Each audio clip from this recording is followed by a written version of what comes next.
My team is toxic. I'm leading worship and we're fighting all the time. There's this weird tension. Pastor Mike, we're trying to literally lead people into the presence of God, but we don't even like each other on this worship team. We've got this podcast today to jump into that. I almost said dump. That's what it feels like. That's what it feels like. Sometimes. Here's who I've got to help me. So my name's Mike Signorelli, and I lead a multi-national, multi-site national church. I've got our national worship leaders here, and it's going to be an incredible time together. But we're going to diagnose that toxicity. I think there's a high likelihood that if you listen all the way through to the end of this, you're going to have some skills and strategies that you haven't tried yet, and I think it can get better. Yeah. Can it get better? Let's start with that, because I think the question that they have is, can this actually get better? Because I don't think it can, because we tried sit downs and we tried discipline and we tried encouragement and we tried worship outings and we still don't like each other. Can it get better? Yeah, well, if they want to change, then it can get better. If they want to change. Yeah. I will say, typically, we always say, and Pastor Mike always says, you impart who you are. Oh, yeah. Not what you do. Not what you do. Literally just about to say that. Not what you teach. I don't care how many Maxwell books you're reteaching before your rehearsal. The reality is you impart who you are. Can I break that down? Yeah, please. Your worship team members do what you do, not what you say. Every time. Because every time. You could be saying, do A, B, and C, but you're doing something different. They will do what you do, not what you say. And what you do in private. So if you're gossiping about your team members. Wait a second. Could it almost be as if your team is toxic because you're toxic? He said it. He said it. We all did the drama at the same time. Oh my god! Because it's always them that's toxic. So I will say, multiplication. on our team specifically, V1 Church, are many teams. We have a lot. How many? I don't even know. I mean, so now many. we have 4 different teams across the country. Across different races, different ages, different locations. Yeah, and I will say, with interpersonal conflict, you got to deal with it quickly. Oh yeah. So one of the things we always talk about strife, we always talk about guile. Guile is when things are great, but they're not great, or we're good, but you're not good. Right. And so we talk about those things a lot as a team. So our worship directors, our worship leaders, we meet every week and we talk about that. So you meet once a week. Let's get practical. Yeah, sure. Your worship leaders meet once a week. Once a week. And you do that via Zoom. We do that via Zoom. And you just discuss anything under the sun. Yep. So Aaron leads that meeting. You can tell a little bit more about it. But one of the things we try to implement, at least when I'm on, I think you guys do it when I'm not on, is just like, hey, does anybody have any pastoral care or any interpersonal conflicts? I ask you every week. Every week. So you are the founding co-lead pastor of V1 Church. You're my wife. You're not technically the co-lead pastor. Right. That's a whole other story. All you. That's all you. Every time you want me to be in a tense meeting, I said, I laid down my title. Remember, I'm out. But I want for people watching who don't know our dynamic, you are a leader of our church. Yes. And as an extension of the pastoral team, you meet with the national worship leaders once a week, and you specifically say, do you need who needs pastoral care? What's the interpersonal conflict? You're checking in, you're getting a diagnosis. And we do have it. We're humans. Of course. There are things that rise up, but we do not let it fester. Yeah. So you guys probably can talk more about that because you're more at the ground level. I mean, also, it's like not all conflict is toxicity, which is an important thing to discern. That's a good distinction. Because sometimes it's actually a really healthy way for you to help your team grow. And it's not actually toxicity. It's just people not understanding things properly, right? But toxicity almost always comes from the top down. I would say 98% of the time, very little times is toxicity going to come up when the leader is not toxic. It's essentially, it's not going to happen because the thing is what you tolerate, right, is what happens on your team, right? So if you have a leader who does not tolerate toxicity, you won't have a toxic team. Yeah. Okay, pause. Look in your camera and say that. If you have a leader that is not toxic, you will not have a toxic team. It's impossible to because they'll leave your team. Yeah, the people will literally leave your team. Tolerance, And we learned that, and the way it started was so when I came to V1 Church, maybe 4 or 5 months after we launched. So I've been with V1 for a long time. And I remember Pastor Evan, who's actually not in frame here, he's sitting over there, but he would correct me all the time when I would say something even a little sarcastic to someone. And we would overcorrect. And that's something that you guys would do a lot. You overcorrect things that are toxicity. So like, and especially things that are done in public are corrected in public, which is a really important thing about language. Yeah, if you do it in public, we'll correct it in public. Yes, if you do it in Yes. private, we correct it in private. Yes, if other people can hear you doing it, then we now have to fix it in front of the audience that you did it Like to. if someone says something like, man, like, dude, you like kind of like suck today. Like, why didn't you practice better? Like, I would be like, hey, that's not the language that we use on our team. Why don't you guys meet this week and work over how you could help him practice better or something like that, right? Yeah. Because you're immediately shutting down that aggressive, like I'm better than you type of mentality or whatever. So you gotta like nip that stuff in the butt. Yeah. And when you say that when somebody comes in now, so we've built this culture over time. And it took years. It took Years. and it took asking people to not be on our team. Mm-hmm. It took people like, hey, we just don't want to schedule you because we don't like the dynamic. But these people you bring sing in. really well, right? Talent but these to people me- play their instrument amazingly, Yes. and we need Yes. their instrument. We Yes. don't care. We don't care. But how many pastors lack the courage? How many worship Yes. directors lack the courage to tell a phenomenal drummer, you're great? I certainly did. Yeah, like Yeah. you're great, but you're incredibly negative. And we are trying to be faith-filled, and we're trying to align our Encouraging. expectations with heaven, and we don't care how good, like we'll play a I'll put a Spotify video playlist. 100%. Yeah. And honestly, we've had some crazy, powerful prayer services, encounters with a, I almost said CD player, but I'm dating Oh my myself. gosh. Yeah. With, The 8-track streamed tape. music. Like, it doesn't matter. Because the culture is 'Cause more the important than the culture- performance. Yeah. Yes, because it's what happens in secret that we are when you have a lot of toxicity in your team and you bring that into a Sunday morning, you're fighting before you're Oh, fighting yeah. fighting in sound Bad check. news. Yeah, and it's like, how do you worship the Lord with those hands? How do you worship the Lord with that heart? If you're mad at your pastor, you got guile with your team members. Like I can't even imagine what it would be like but the reality is a lot of teams function in that kind of environment. Yeah, that's like the scripture that says that, the salt water and fresh water can't come out of the same Yeah. well, right? Yeah. But I think even preceding that, how do you build culture? It's through a relationship. So if you're a team who currently has toxic relationships, it might mean that your relationships are on a very surface level right now. Yeah. And one Yeah, thing I've that's good. learned about confrontation is asking permission. So some of these people who have left may have said like, yeah, you can speak into my life. But then when you really did go there, they weren't really mature enough to receive it. But raising your team up into maturity means accepting them where they're at, but being willing to take the risk to call them further and empowering them to do better. So that comes from trust. It comes from creating Yeah. a family culture on your team, of building them up to know that they belong there, but that they're meant for more. And so that when they feel that from you, they feel nurtured, they feel protected, they feel safe, and also accountable, right? Because they can't be accountable where Yeah. they don't feel trust or safety. Yeah. Toxic individuals make toxic teams.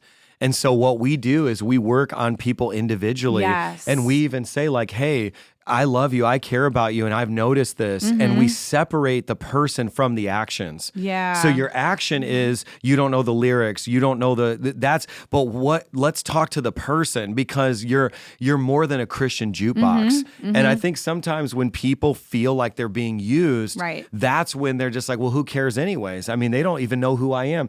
I remember one of the most powerful moments of our church's existence was we had launched multiple locations year to year to year. You guys remember this. And we're going to come into the summer, and I got all of the worship team together and said, hey, we're going to be taking the rest of the summer months off. And to your point about building relationship, I Yeah. said, we're only going to have one acoustic player at every campus, which happened to be Aaron, who technically Yes. never got Never any got the time break. off. That's like the big Okay, inside he's an joke. energizer buddy. It's But fine. like I said, you guys have come from multiple other churches, and maybe a pastor has never made you feel like an actual human being, and you felt like a Christian jukebox. And so what I want you guys to do is I don't want you to forsake that rehearsal time, but I want you to replace. Yes. And I want you to go to the beach, good hang time. out with each other. Yeah. I want you to go to restaurants. And so we had a time when really our church should have been doing the biggest productions ever because we were multi-site in New York City, Long Island, and we should have been pressing in to these big, massive mega church productions. And I did the opposite. And by faith, and I think for the pastors who are listening right now, and maybe you should share this with your pastor, I've learned that I have had to operate in faith. Because it took faith to say, will the church grow if all we have is a single guy on an acoustic guitar at every location? But when I spoke that to the worship team, they all started weeping. Do you remember that? And I was like, why are you guys crying? And everybody was saying, I've just never felt like a person. Yeah. So I think like if you're talking about toxic teams, it's like if Jesus was on a worship team, it wouldn't stay toxic. And I will say, like, something I think that you've done really well, Pastor Mike, and I'm calling you Pastor Mike because we're, he's my husband, but we're in this context, like we're talking from lead pastor to worship pastor.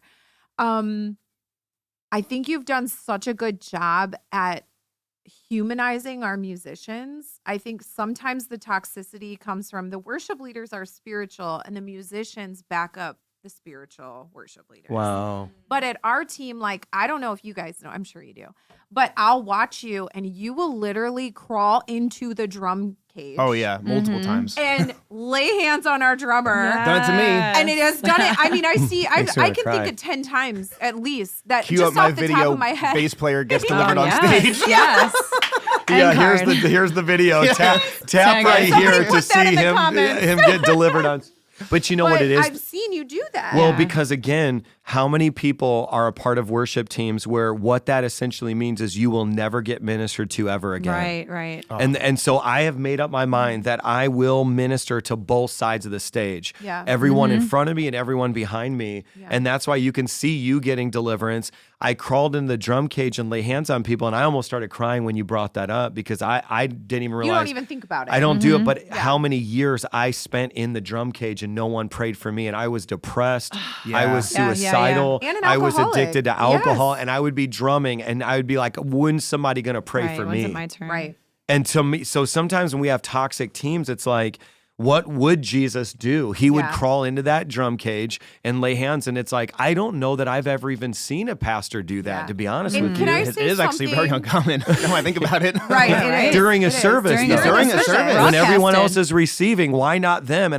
Because you know what? Yeah. Jesus always moves in the direction of the least of these. Yes. And the least of Yeah. these, Say it. it's not just the homeless, it's not just the widows and the orphans, it's the ones that everyone else doesn't have eyes for. Right. So it's like, ironically, Unseen. everyone only sees them as worship leaders, not as sons and daughters. Yeah, and Right. even on that So note, good. if they're toxic, 9 times out of 10, they usually have something wrong in their life. Yes. And it's Yeah. like if you as a leader only respond to a toxic personality with a correction and you're wrong versus what's actually going on in your Yeah. life. It's the root. Because when you find that, you'll be able to like work through stuff with them. Yes. Usually there's a marriage issue, there's Right. a financial problem, and Yeah. those things are coming out of them as toxic traits. And Yeah, I'll say that's longevity. we don't just let anybody up there. Oh, yeah. You know, and when somebody does have something major going on in their life, number one, we keep that issue private. We keep it between them, their leader, and their pastor. We don't talk about it with the worship team if it's an addiction, if it's whatever,